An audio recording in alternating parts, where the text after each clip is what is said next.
Io ti ricordo arcobaleno acceso in cielo e nell'aria sento... Pois bem, meus irmãos, quando eu era ainda uma criança, talvez uns 5 anos de idade mais ou menos, nós já éramos nessa época 6 irmãos, né?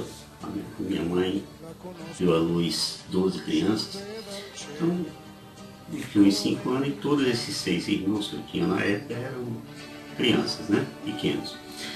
Então eu lembro da nossa casa, que era muito frequentada por familiares, né?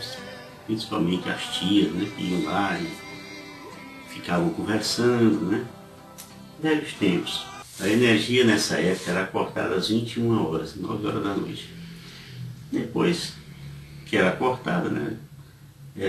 As pessoas acendiam suas velas, as suas lamparinas, e aqueles que tinham mais posse, né? Tinham aqueles chamados Petromax, acendiam aquele Petromax, aquele iluminava, que era uma beleza, né? Parece bem distante isso, né? Mas não faz lá muito tempo, não. Mas era assim, isso era uns 50 anos atrás. Mas voltando a esse tema de hoje, que esse tema de hoje é o quê? É oração e julgamento. Depois das conversas desses nossos familiares, começava uma oração. Normalmente o terço mariano. Durante a reza do terço, lembrava também de algumas passagens bíblicas, né? Que, não porque a gente tivesse Bíblias, né? Porque nessa época era muito raro uma pessoa ter Bíblia, até porque era tudo em latim. Mas a gente ouvia dos padres, né? O padre Mateus, no caso, durante a catequese, e nas missas também, que as missas na época não eram como hoje. Bom, o fato é que certo dia eu comentei com minha mãe de que durante as orações algumas dessas pessoas começavam a dormir. E eu dizendo assim para ela, esses dominhocos aí que não querem rezar não irão para o céu não. E a mamãe, percebendo assim a gravidade das minhas palavras, ela disse com muita calma, né? Nunca diga isso. Né? Quem dera você também estivesse dormindo, em vez de ficar fazendo julgamento. Eu não entendi muito o que ela estava falando, não, mas eu tinha certeza de que minha mãe não aprovara o julgamento que eu fazia, em que certas pessoas, por estar dormindo na hora da oração, não deviam ir para o céu. Isso aí vem o nosso primeiro tópico. Não julgue os que não rezam, apenas faça a sua parte. É incrível como tem gente que quase nunca lê a Bíblia, né? Mas na hora de citar um versículo é rápido, né?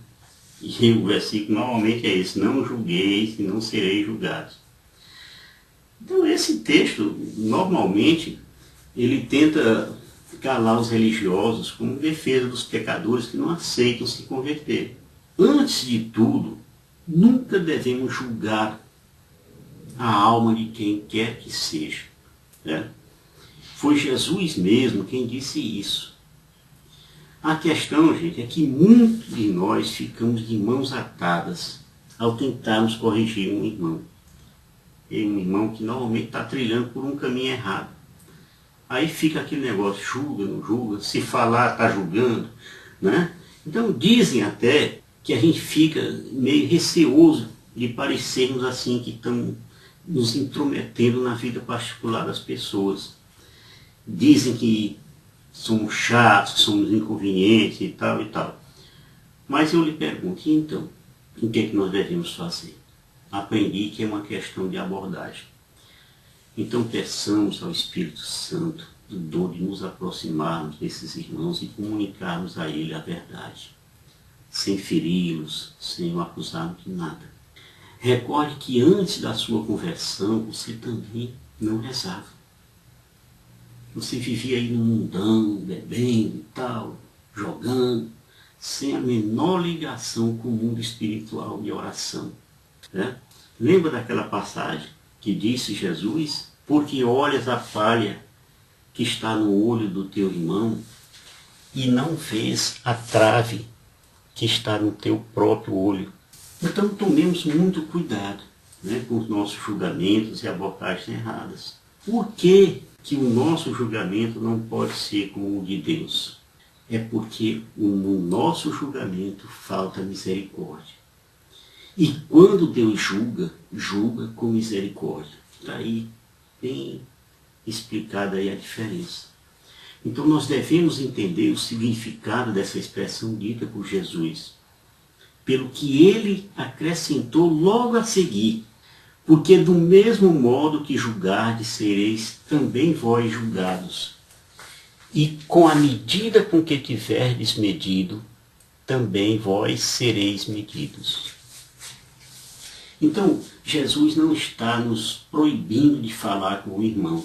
Isso nós devemos fazer o tempo todo. Afinal de contas, quem não quer colocar uma pessoa, devolver-lhe a vida, né? Tirar-lhe de um caminho errado e colocar no caminho certo. Até pela necessidade de separar o que é vil do que é precioso.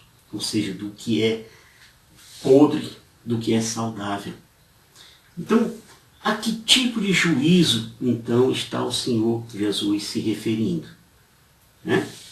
Obviamente, ao de tentar nos comparar com os outros, pensando que nós somos diferentes deles. Quanto a termos méritos ou por qualquer tipo de comparação que nos leve a desprezar os irmãos como pessoas, nós não podemos achar que somos diferentes, né? Passando ali um juízo condenatório para as pessoas, da mesma forma como fez aquele fariseu, né? O fariseu que entrou no templo lá com o publicano e ficou lá dizendo, eu sou tal, eu pago meu dízimo, eu não sei o que, eu faço minhas ofertas. Então ele ficou lá condenando o publicano, em que Jesus narrou para mostrar o estado deplorável de justiça própria que cegava os religiosos do judaísmo. Nunca esqueçamos, gente, que somos todos pecadores e necessitados da intervenção divina, para sermos livres do terrível espírito da justiça própria, né? Que nos leva a comparar-nos com os outros, nos julgando melhores do que eles aos olhos de Deus. Se julgarmos algum irmão como um caso perdido, ou como uma pessoas que merecem ser desprezadas por conta do que são, ou por conta do que praticam, passamos por outra história condenatória. A nós mesmos. Nós mesmos por quê? Porque decretamos que o pecador deve ser condenado, né? E aí a gente fica esquecido de que somos pecadores aos olhos de Deus. E que nós também seríamos justamente condenados, não fosse a sua misericórdia, ou seja, a misericórdia de Deus, em nos justificar com a justiça do próprio Cristo. Então é preciso ter cuidado, né? Um outro tópico que eu quero levantar aqui é o seguinte: não faça julgamento sobre a pessoa que lhe pede oração. Então, vamos seguir em frente. Será que eu tenho o direito de usar os meus conhecimentos para julgar as ações morais de outra pessoa? Vamos falar de um exemplo concreto. Há poucos dias, aqui em Teresina, um homem matou uma pessoa que estaria tendo relacionamento com a sua mulher. Nesse caso, ficaram vivos a mulher e o assassino, certo? Que foi essa mulher que foi a pivô do homicídio. Se uma dessas pessoas lhe pedisse oração para que Deus perdoasse a participação dele nesse crime infeliz, o que é que você faria? Eu confesso, irmãos, que estou lhe colocando numa situação bem constrangedora, bem difícil, uma vez que o próprio Jesus ensinou que nós devemos perdoar sem limites. Lembra daquela passagem de Pedro? Então Pedro aproximou-se dele, Jesus, e disse: Senhor, quantas vezes devo perdoar a meu irmão quando ele pecar contra mim? Até 7 vezes? E respondeu Jesus: não te digo até 7 vezes, mas até 70 vezes 7. Isso está em Mateus 18, de 21 a 22. Ora, você poderia argumentar, para não me responder, né, que não sabe qual dos três mereceria perdão. Realmente. Né? Realmente. Então vamos ver aqui caso a caso. O primeiro, o que morreu. Ele poderia ter pedido perdão ao marido traído, né? Disse, olha, eu cometi um ato falho aqui com sua mulher, e ter pedido perdão a Deus pela inconsequência do ato que ele cometeu. Né? O segundo caso, que é a mulher adúltera, ela poderia ter pedido perdão ao seu marido e a Deus pelo seu adultério. Certo? Teria evitado talvez um assassinato. O terceiro foi o marido assassino. Ele poderia ter pedido perdão aos pais do jovem morto e a Deus pelo seu ímpeto desvairado. Uma coisa é certa, todos erraram, independentemente do desfecho nesse caso. Faltou o pedido de perdão, que não foi feito por causa, talvez, do julgamento que poderiam ter causado, né? Poderia causar. Mas, de novo, vou lhe colocar contra a parede.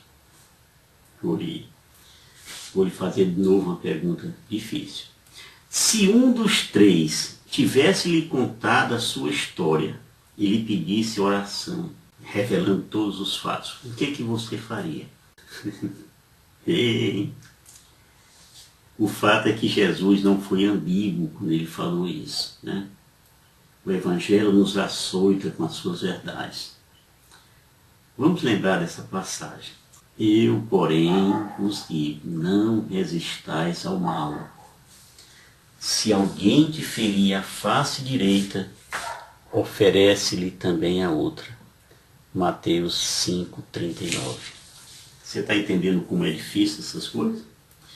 Então vamos amenizar um pouco a conversa. Se uma pessoa vier lhe pedir orações para que encontre ajuda para pagar o aluguel, ou você para alguma dificuldade financeira momentânea, ore por ela e não fique julgando se ela perdeu o emprego por causa de bebedeira, por ter perdido o salário no jogo de baralho, alguma coisa desse tipo. Faça a sua parte e Deus vai fazer a parte dele.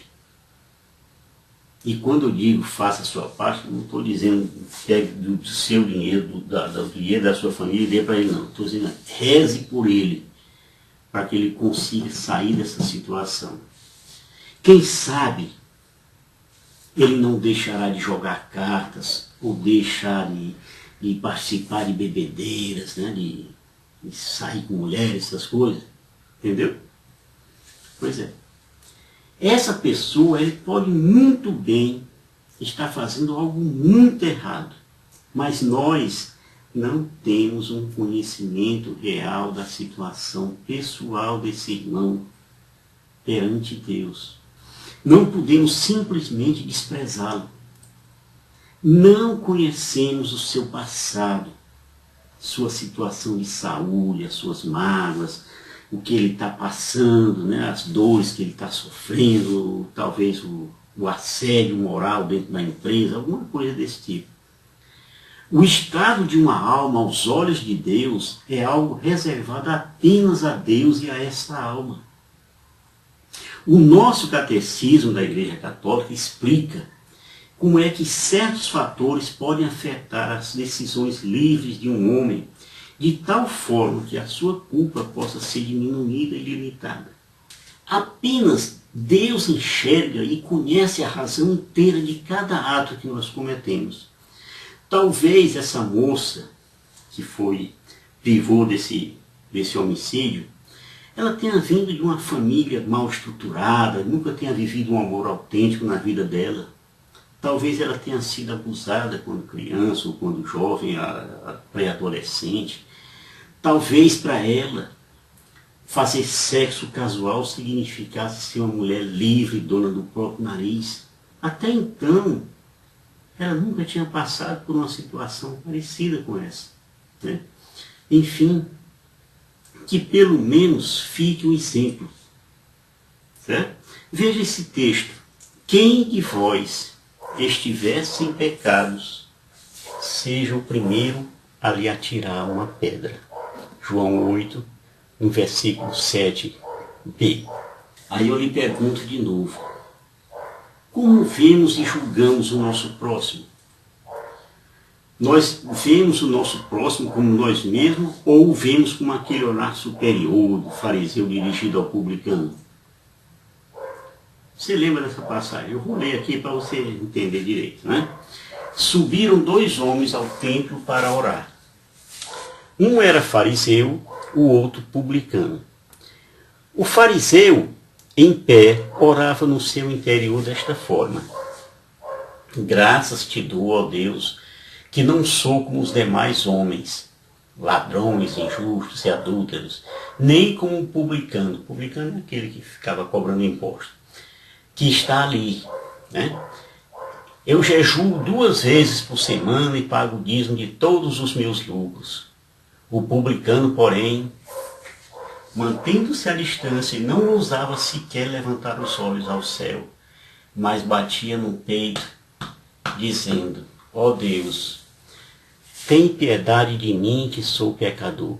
E Jesus disse: eu digo-vos, este voltou para casa justificado e não outro. Pois todo o que se exaltar será humilhado, e quem se humilhar será exaltado. Isso está em Lucas 18, nos versículos de 10 a 14. Aí, ainda nesse assunto, veja o que disse São Paulo, né? Por que julgas então o teu irmão? Ou por que desprezas o teu irmão? Todos temos que comparecer perante o tribunal de Deus, porque está escrito: por minha vida, diz o Senhor, diante de mim se dobrará todo joelho e toda língua dará glória a Deus. Assim, pois, cada um de vós dará conta de si mesmo a Deus. Deixemos, pois, de nos julgar uns aos outros. Antes, cuidai em não pôr um tropeço diante do vosso irmão, ou dar-lhe ocasião de queda. Romanos 14, de 10 a 13. Então vamos falar aqui de um outro tópico. Não julgar pela aparência de uma pessoa que vai orar por você.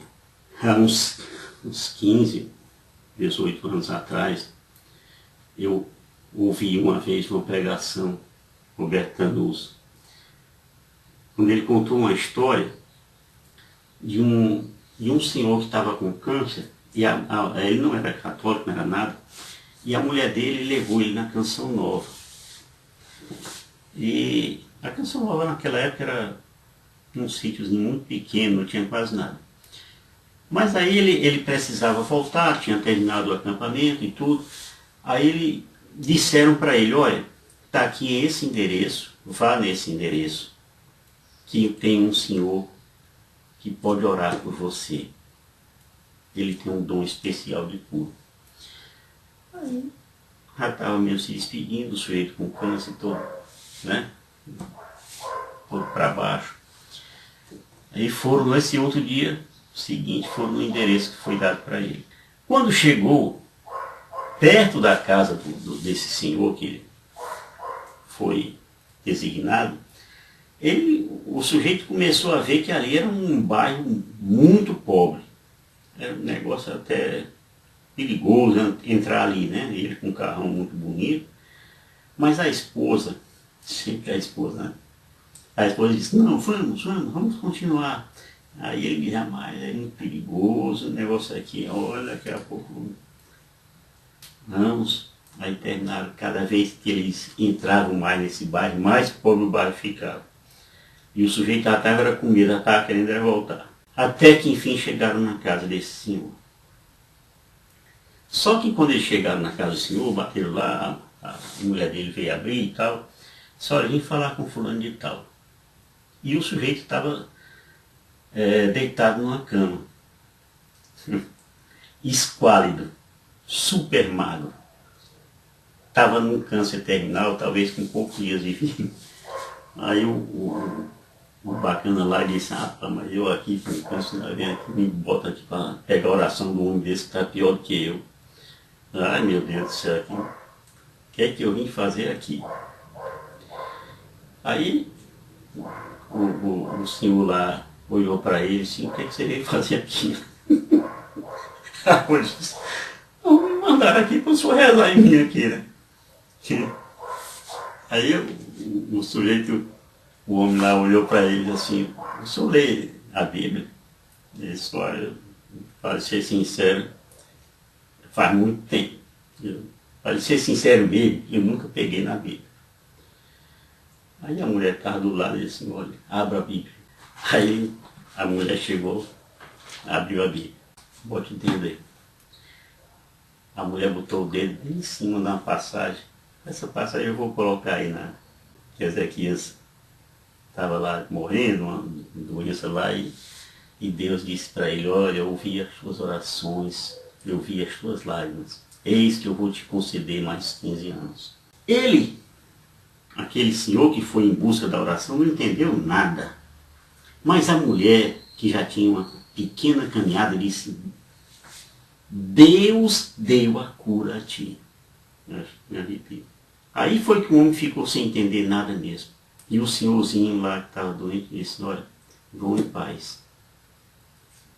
Seja feita a vontade de Deus. E a mulher saiu exultante, e o rapaz lá que estava, o marido dela, disse, rapaz, eu não estou entendendo nada. Ele disse, você está curado. É a fé carismática. E o sujeito foi curado do câncer. O senhorzinho morreu depois, mas ele foi curado do câncer. Então não julgue a aparência de quem está rezando por você. Se você chegar num grupo de oração, não vai pegar só aqueles empavonados, não. Aliás, não fique nem escolhendo ninguém. Diga que quer uma oração. Deixe que Deus vai mandar uma pessoa certa para orar por você. Entendeu, né? Então, outro tópico que eu quero colocar nessa pregação de hoje. Não julgue a fé de ninguém, em hipótese alguma. Nunca diga à pessoa, você não tem fé, você aí. Não faça isso. A sua fé é um assunto seu e não cabe a ninguém julgar. Eu tenho amigos de várias crenças. Alguns são bem discretos, né? Calmos, tranquilos. Outros são meio eloquentes, gostam de falar alto, né? Tipo Silas Malafaia. Muitos não professam a religião alguma. Não querem nem saber de religião. Enquanto outros são bastante envolvidos com algum ministério, serviço na igreja. Então, alguns desses amigos creem apenas em Jesus, mas não se envolvem com a igreja, não querem se envolver. E muitos desses me surpreendem com a sua fé. Já pensou? Eles não vão à igreja não, mas me surpreendem com a sua fé. Por outro lado, tem gente que gosta de julgar a fé dos outros. Agem com aquele fariseu do templo que eu falei agora há pouco. Né? Exaltam a própria fé e o cumprimento das regras da igreja que frequenta, paga o dia, tá lá. Mas alguns deles são um verdadeiro lixo humano. Ficam se vangloriando e terminam sendo chatos o suficiente para afastar todo mundo que está perto dele. Então algumas pessoas precisam entender que a fé é particularidade de cada ser humano e não diz respeito a ninguém, só a ele e a Deus. Tá certo? Eu pesquisei aqui e vou colocar aqui alguns casos, questão de fé. Para lhe dizer, fé não é credulidade. Ser crédulo é ser ingênuo, totalmente desprovido de qualquer crítica e uma pessoa sem discernimento. Às vezes até irracional naquilo que ele crê.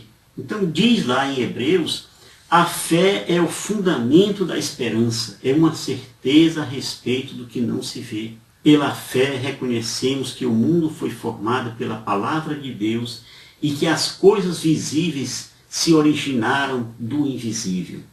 Hebreus 11, de versículo 1 a 3. Então, a fé bíblica, ela não abre mão da razão.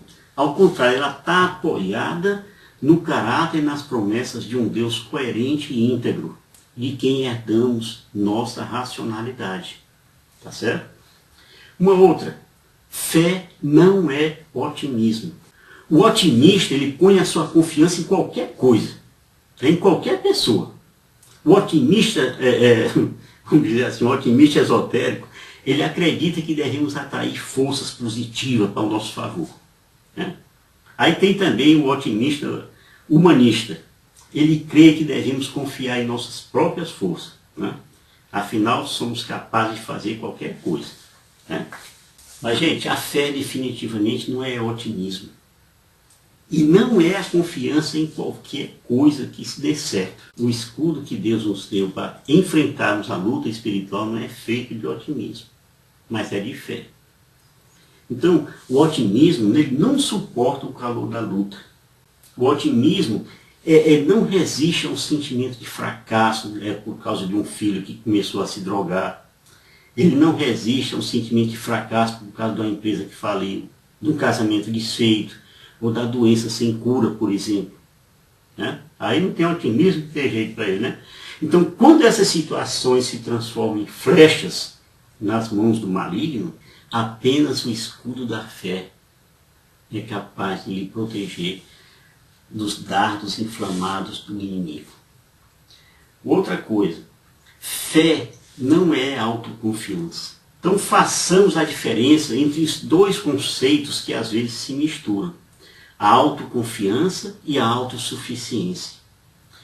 Quando você elogia seu filho por um trabalho bem feito, quando fala para sua esposa o quanto você ama ela, tal, quando aplaude a equipe que você está comandando, né, seja que equipe for, de futebol, seja o que for, você está construindo autoconfiança. E isso é muito bom.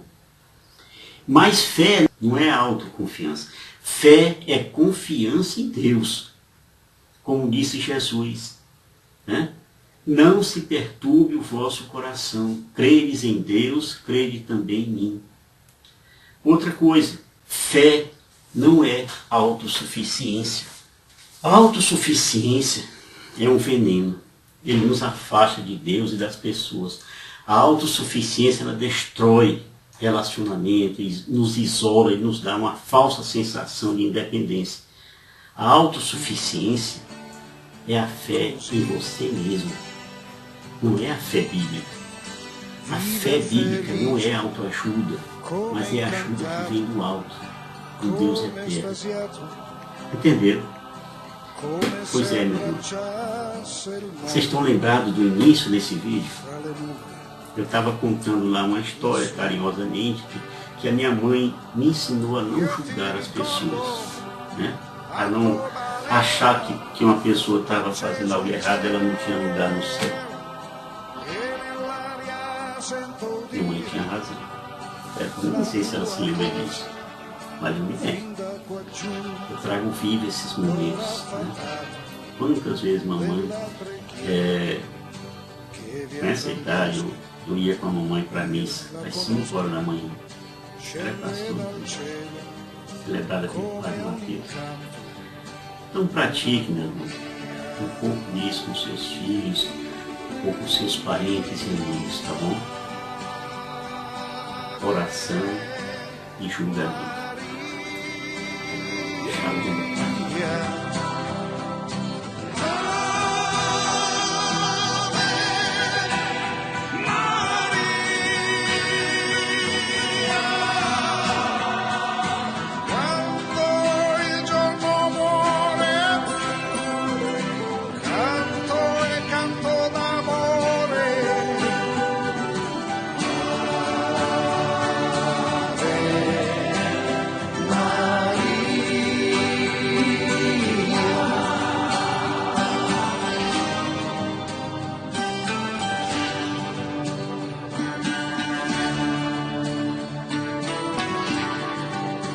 Scende dal cielo, color del pianto, un'armonia